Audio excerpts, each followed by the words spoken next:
Welcome everyone. Happy Thursday and welcome to our third installment of Honoring Black Voices. This is a Living Well, Aging Well presentation put on by myself and Jill Spizzano. If you don't know who I am the program coordinator at the Downtown Senior Center. I work with Living Well, Aging Well as well. And we're just so excited to be putting this on. It's so timely, and we've had some incredible speakers come. And what's so special about this is that every person from the Black community that we're bringing in are San Francisco natives. And how important is that, especially for San Francisco Senior Center? I just think it's really cool. So we just want to welcome you. I want to tell you a little bit more about this program. So in the past couple weeks, we've had two speakers, and today we're having Renee Jones. And we just want to give a platform for the speakers to come and show their experience. We're acknowledging, especially in this year, the pain and the struggle and how far we've come. And I think it's both important to incorporate that. And it's part of the Living Well, Aging Well model, which I will let Jill talk about. So welcome, and again, thank you for joining us in recognition of Black History Month. I'm Jill Spizzano. I'm the Living Well, Aging Well coordinator at Aquatic Park Center of the San Francisco Senior Center. Our Living Well, Aging Well program has its roots in the knowledge that it is the stories that will give us the great insight to knowledge and understanding of the rich diversity and culture of our community. So, with the foundations of our modalities, I wanted to share a few of the modalities and highlight them today to blend them into our program. So creative is one of our modalities, and our sentence that we chose with that is, San Francisco Senior Center provides a platform for creative expression and inspiration through skill building, peer support, excellence of teaching, and the beauty of our setting and the nurturing of our souls. The other one I wanted to bring forward today was social. San Francisco Senior Center is a caring community, encouraging social interaction while emphasizing mutual respect. So thank you again, and welcome, Renee. Just want to introduce Renee Jones and welcome her. She's going to be speaking today. She is a San Francisco native, an artist and a photographer, and is currently a curator of a South of Market art gallery. She also is a longtime volunteer of the Downtown Center, which is so great that we're having her speak. And she always brings the celebration of Kwanza into the Downtown Center. So she'll be speaking today. And next week, Dr. Kwanza will be speaking. So let me just hand this off to Renee. Hello, everyone. I'm so glad to be here. I am a native San Franciscan, although I have to say I was born in Denver, Colorado. I came here when I was 1 year old, so I consider myself a native. I come from a very large family, and I was raised by a single parent father. When we first came out here, my mother did come with us, but she was having some mental health issues and decided she didn't like San Francisco, so she moved back to Denver. At the time, she was pregnant with my younger brother, and once she had him, my father went back and got him. And so he, at that time, was raising 9 kids by himself. We grew up in the Mission, and so for those of you who know San Francisco and know Bernal Heights, it's a very nice hill for kids to play on, riding bikes and riding coasters down the hill, and we would also just rub soap on the back of boards and ride them down the hill and things like that. We did move a couple of blocks from Bernal Hill over on Shotwell and 24th. At that time, we moved into a 2-story flat.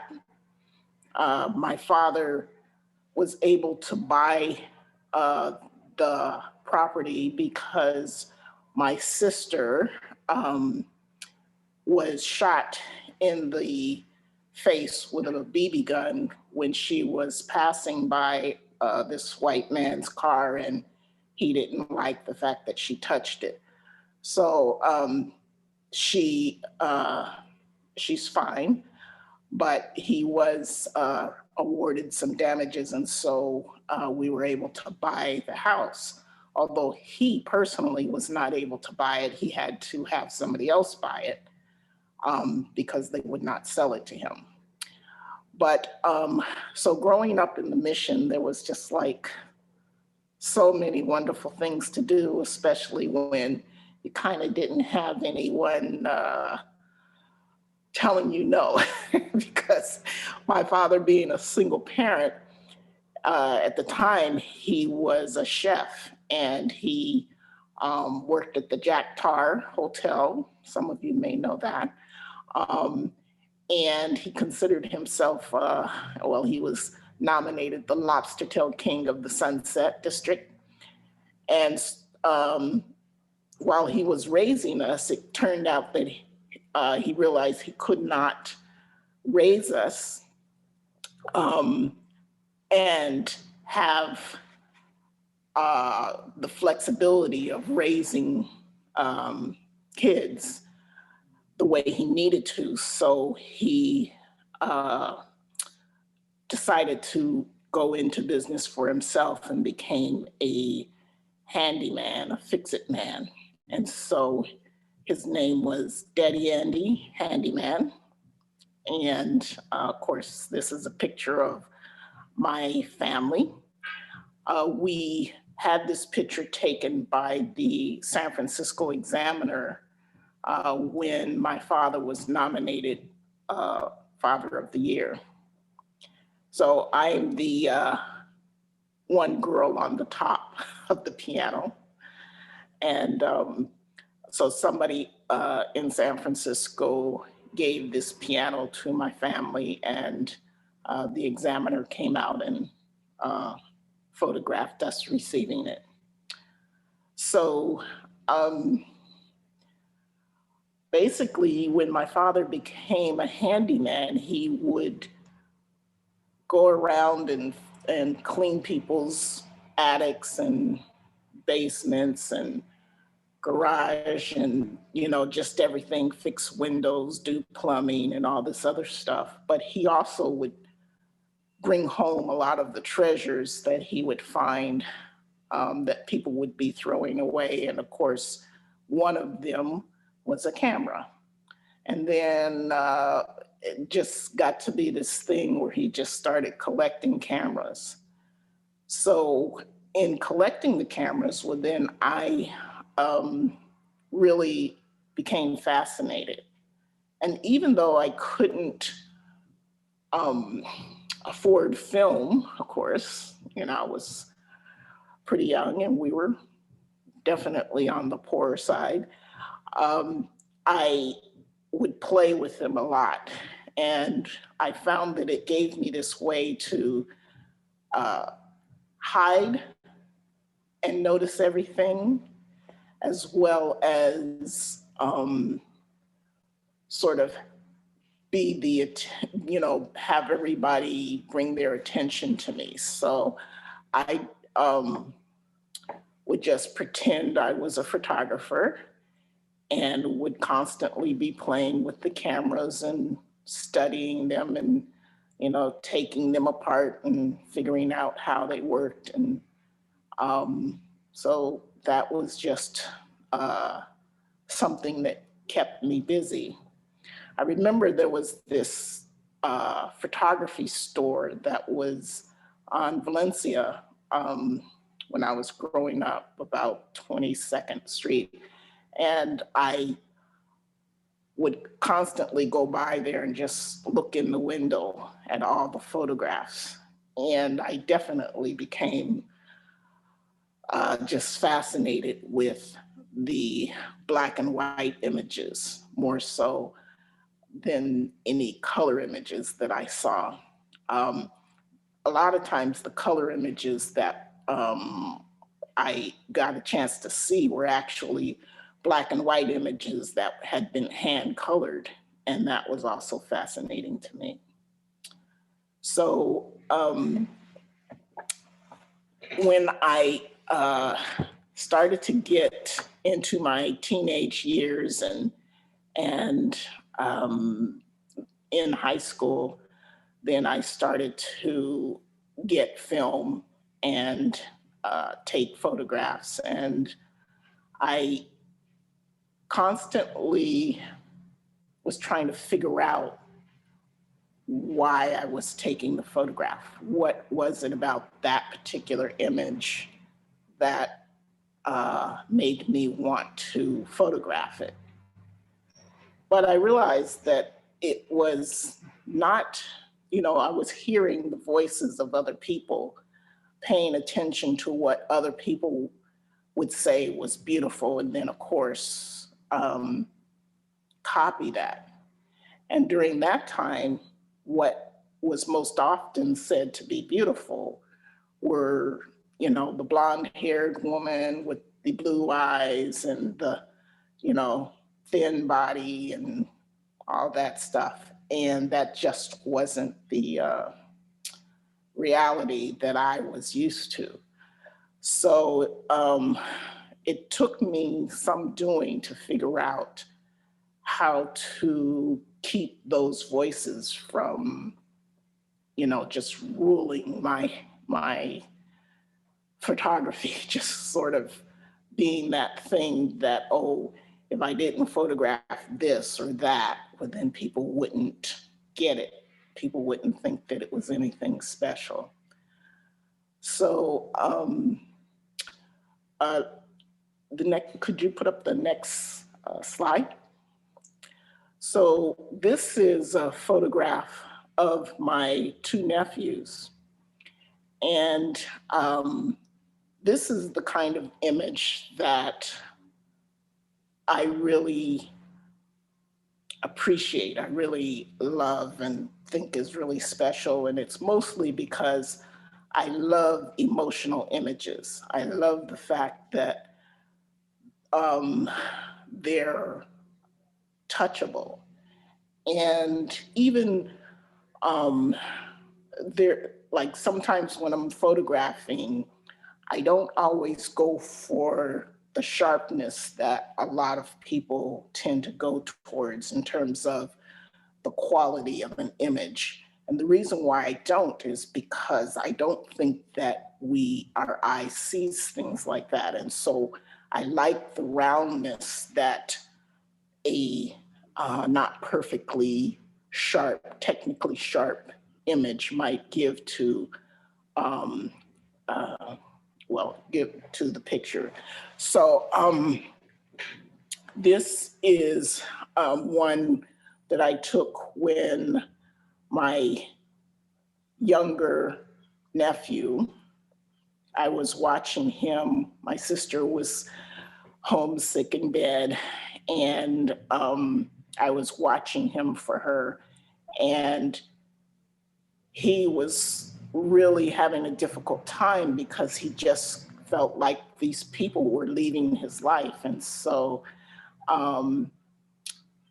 when his older brother would come home, he just would jump into his arms and just had to be around him at every turn. And so right now, the older nephew, he's sitting in this chair where my sister had made this sort of canopy chair, and he's sitting eating a snack. And so his younger brother just had to be near him. And so he pulled the curtain back when he saw the camera, because of course curiosity got the better of him.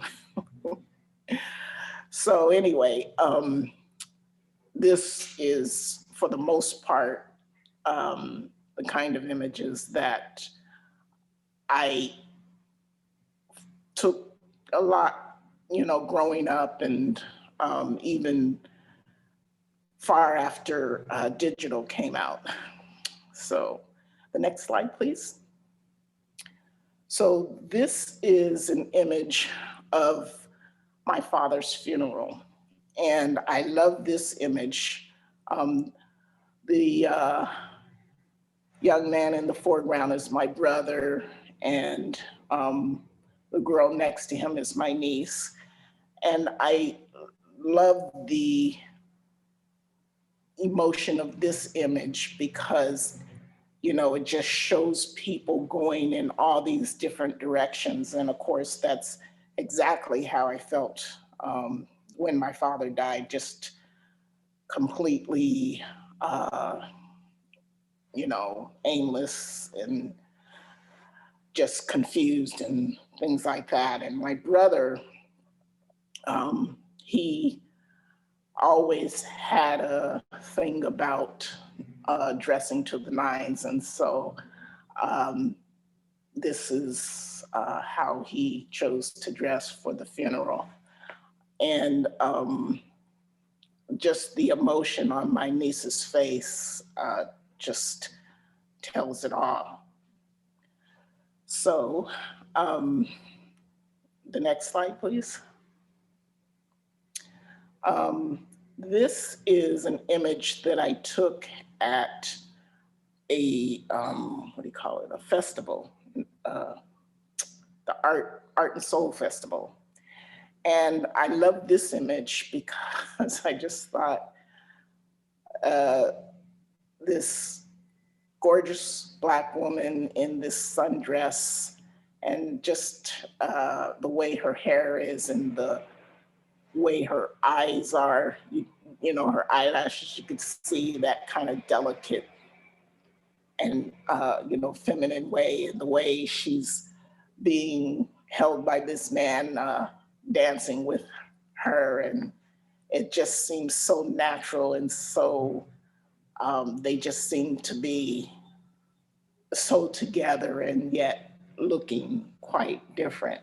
So I just thought that this was just such a beautiful image, and so emotional and so just simple. So next image, please. So I was watching TV at home, and I had been really sick. I had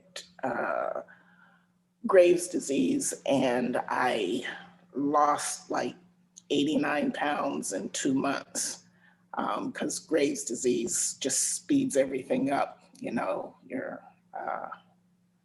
metabolism and everything. So I was recovering from that, and I was watching TV and saw this thing about camel races in Las Vegas. And so I thought, I would love to see camels walking down the street in San Francisco. And although these are not camels per se, this was the closest I can get. And of course, I say they're camels just because it's the idea and not necessarily the idea of it being correct. I guess they're dromedaries or whatever. So anyway, so I was on this thinking of having to do with truth and fact and reality. And I was trying to make sense out of these things as to when is reality fact, or if it ever is. And so I said, well, is it a fact that I can't find camels walking down the street in San Francisco? Is it reality? So anyway, I decided, well, let me go looking, figure out where I might find camels. And so it actually took me 3 years, but I did find them. And if anybody knows, well, this is kind of technically not San Francisco, but if anybody knows Geneva Avenue right by the Cow Palace, well, then you probably would know that that's where these dromedaries were found. For 70 plus years, the circus would come to town and people would get off. I mean, they would take the big animals off the train that would stop down on Bayshore in Geneva, and they would have to walk them up to the Cow Palace. And at this point, they're actually taking the animals back to the train after the circus. But as you can see, I photographed it in such a way that you kind of can't see the people in the picture. The texture of the image is a little more grainy than normal, and that's because as I took my film out of the camera, I dropped it into a puddle, and so I was trying to make sure that it was dry and water didn't get in it. And I think I kind of heated up the canister, and that's how it kind of got, when I developed it, it got a little ruined, but it's still pretty good to me. I just love the fact that I was able to find the camels. So then I kind of went on this trip about just finding all the beautiful things that you could find in your own backyard, because I thought I kept seeing people's photographs that they would take from all over the world. And I hadn't really had a chance to travel much. And so I wanted to see what kind of things could I find just in my own backyard. So the next slide, please. So this is Mount Davidson.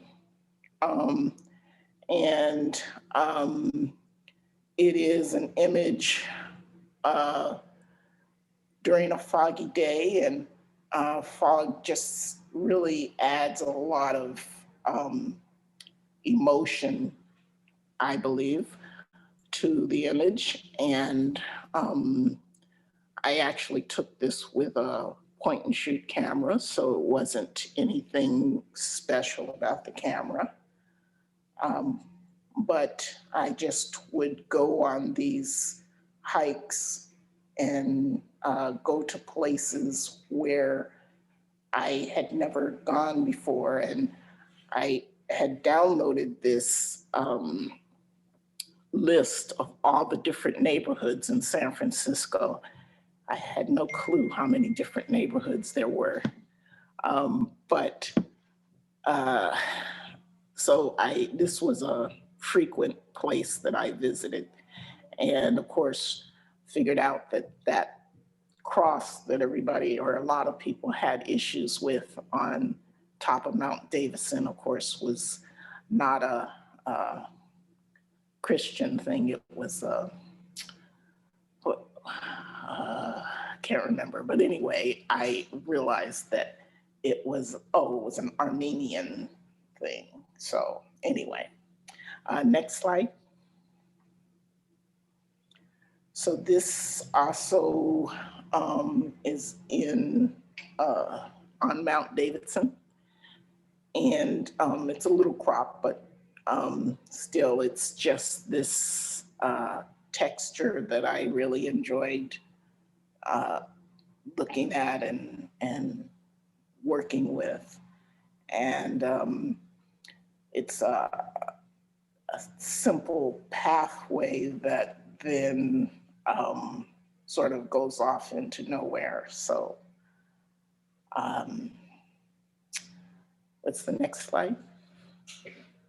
Oh, this one's really cropped. But anyway, this one I found to be really interesting because it says hydrotherapy. And what it is there's a bathtub in there, and it's on Alcatraz Island. So it's the hydrotherapy unit for prisoners of Alcatraz. And the reason why I loved it was because of the color of the walls, and of course, this green bathtub, which, sorry, you can't see it. I don't know if there's a way of changing that, but it's just the idea that you would have a hydrotherapy unit on Alcatraz, and then also that it would, of course, Alcatraz being so, run down and everything, but still this bathtub looked quite pristine. So next slide.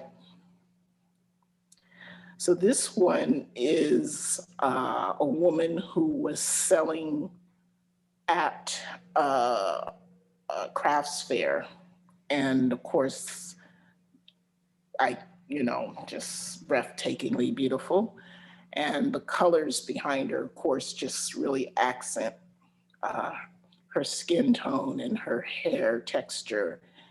And that was one of the things that I really had to grow into, and in terms of just getting that other voice out of my head that basically said that this was not beautiful. I always knew it was beautiful, but I never really felt that it was the kind of thing that people could see the same way I did. And so for a while there, I did go through this thing where if I were to take a picture of any other person other than a Black person, I would take the picture of them from the waist down. And I don't know why I started that. I think it was because I was at like maybe the St. Patrick's Day parade or something like that. And there were lots of interesting things to photograph, but I didn't want it to be about the color of their skin. I wanted it to be about, the way they stood or the way they dressed, or just various things like that. So I did that for quite a long time, and then really came to develop this particular way of photographing Black people that met what I felt inside. And so even though I'm not like this really great lover of color images, because sometimes I think that they can seduce you a little bit too much, I still love images like this. So I think this is the last image in the series of images that I put up. And so right now, I think it was mentioned in the introduction that I run this gallery. I teach photography, both old school, like darkroom photography, and digital photography to adults who chronically live below the poverty line. And when I say chronically, I emphasize that because there are a lot of people who live below the poverty line at any given moment, especially here in San Francisco. And they really kind of get pissed when you tell them that they're not poor enough. What I mean is those people who have lived so long below the poverty level that there's less likelihood that they will come out of that. And of course, there's all those things that go with it in terms of not doing creative things and not getting out and meeting people and stuff like that. I also teach to military veterans. And I came across the 6th Street Photography Workshop, which is where I work when I was homeless. And I saw a flyer in the window. And since I already was doing photography, I thought this would be a great way to, spend my time. So I joined them, and that was, the workshop is this year, it's 30 years old. And I've been with them for about 26 years.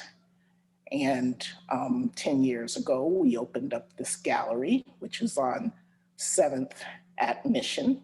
And so we display the work from the members of the workshop. And that's basically where I'm at these days. So I think that's it. Wow, so wonderful. Thank you. I was able to fix this picture, so I just want to do it justice. Okay. Let me just put it up for you. There, you can see the whole thing now. I love your graphics, black and white. I agree. It's stunning. Well, thank you. It was a really great presentation, and your pictures really just capture, how you feel. And I love that you shoot in black and white because it's not done as often now. So yeah, thank you. And it's lovely, to hear about your gallery and that you teach photography and everything. So if it's okay with you, we'd like to kind of open this up. We usually in our sessions, we end with like dialogue and questions and answers. So I like to open up the floor now to everyone. If you have a question, feel free to go ahead and ask. Please don't talk over each other, but yeah, the floor is open. I have a question. Okay. Sure. I loved your stories. I loved your pictures. Thank you so much for sharing all of this with us. And did you say that your dad won Father of the Year? Several times, yeah. How did that come about? What kind of process was that?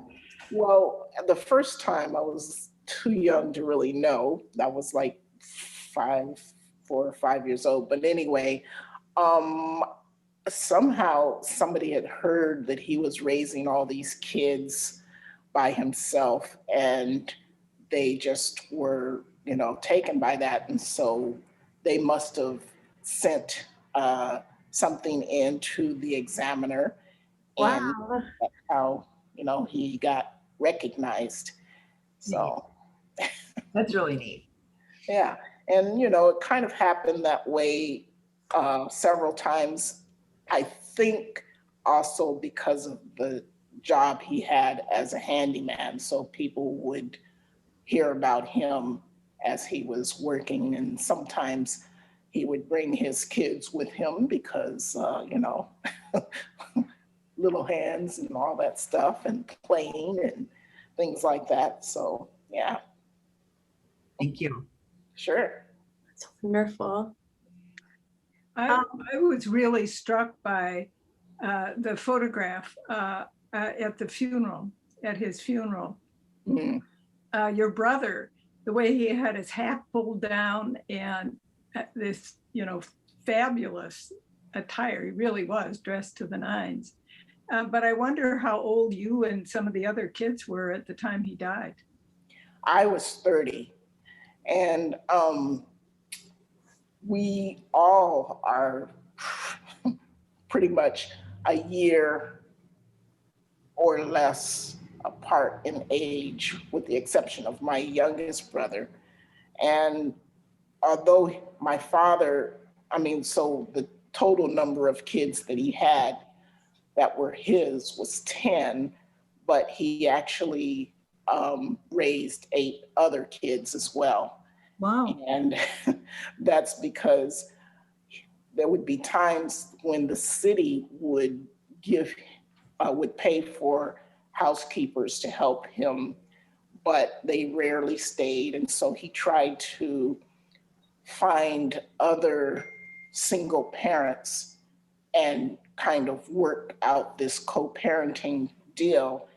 And often that fell through and he ended up with the kids.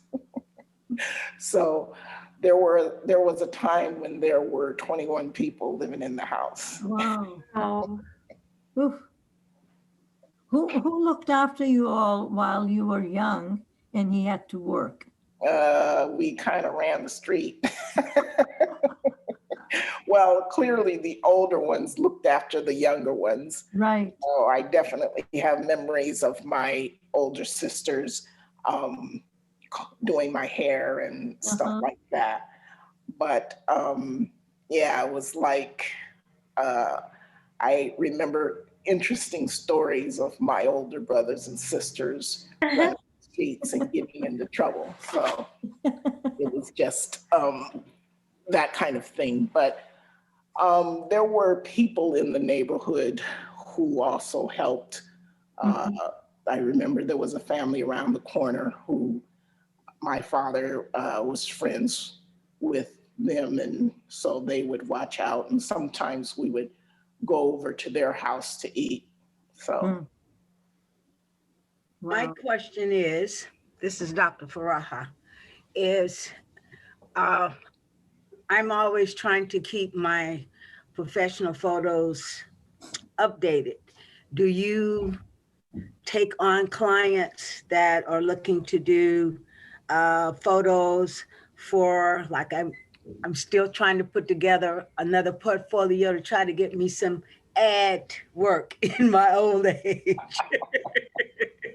And so those kinds of things. And I'm also interested in taking some photography classes. So I would love to connect with you outside of this and see where we could go with that. sure, yeah. Of course, at the moment, of course, everything's closed down, but yes. Oh yeah, well, I'm aware of that. You know, I'm aware of that. But Yeah, yeah, that would be fine. Perfect. I'll put my information in the chat. Oh, good. Yes, thank you. It's nice meeting you too. I loved your story. Well, Yeah. thank you. Yeah. Renee, do you have a lot of photos that kind of track your vision of beauty in your collection? I think it would be fascinating to see how you evolved, and it's a wonderful part of you. I do. It's so interesting. Like when digital came along, it was so easy for people to amass, like 100,000 shots, maybe in a week or something. So I have maybe, I don't know, maybe 500,000 images that I've taken over the 30 years. wow. But, it's one of those things that it took me a whole lot longer because, of course, black and white is time consuming and things like that. But yeah, I have a lot of images. I'll put my website in the chat as well. Wonderful. Yeah, there's a section in the archives that says my true passion, and that's most of the black and white images are in that section. Renee, have you had a exhibition of your work done, especially like your black and white images from San Francisco during this time? Because all these stories are coming up now. I'm working on one myself about things that happen in San Francisco, for me, primarily the Fillmore district. So I was wondering if someone has asked you to have an exhibition of your work someplace in the city or anywhere in the Bay Area, really, because it seemed like what you have documented could really be part of that old San Francisco historical story. Yeah, I mean, I definitely have exhibited work. I had 2 pieces at MOAD, but since we had the gallery, well, then of course, a lot of the images have been displayed here. And of course, just before the pandemic shut down, I had a show put up of me as a guest artist, and that was called San Francisco Walkabout. And, and it was just images mostly of wildlife that I've photographed in San Francisco. But I have had shows on and off, some of them group shows, some of them just various projects that we've been involved in.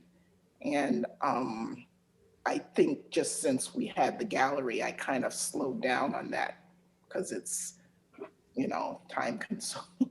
But yeah, at the moment I'm doing a project with the COVID Command Center. And so that will probably be over in another month, but.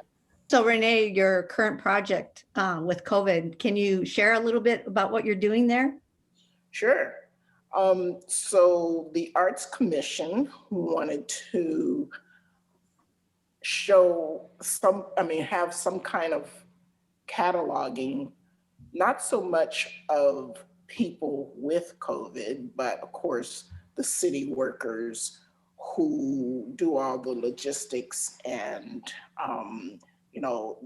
the setting up everything and making sure that people get housing when they need it, the temporary hotels and the food, and then of course, all of the PPE and stuff like that. And a lot of it is for the purpose of cataloging it so it could be archived at the San Francisco Main Library, because chances are this is the part that people would never tell. They wouldn't necessarily speak about how the workers who have to set all this stuff up figure out what they need to do. And they want to be able to have some record of not only their great work, but what people could look at in the future. Because of course, when you see how the 1918 situation happened, there's so many parallels, and it's like, we didn't learn anything. So basically there are 4 of us. I think there's 2 illustrators and 2 photographers who are doing this project. So I don't know if there will ever be a show of it. I would think there will be, but the main thing is for it to be archived. Wow, so amazing that you're involved in this kind of historic moment, Renee, really remarkable. Yeah. Thank you so much for your time, Renee. We really appreciate it. So this is Renee's photography website. It is linked in the chat, but this is what it looks like. I'll also follow up with an email. And we just want to thank you all for coming. Again, if you have any questions or if you want more information on any of our speakers, you can contact Jill or myself. And also every one of these sessions are on YouTube, so you can feel free to share it and watch it again. And it's just been an incredible pleasure having you, Renee. I'd officially like to dismiss everyone, but some people, if they want to stay back and ask a couple more questions, you're welcome to. But other than that, thank you and have a wonderful rest of your day. Nice seeing everyone. Bye. Thank you. Thank you. Stay well. Thank you, Renee. Sure. Thanks, Bye. Renee. Thanks a lot. Mhm.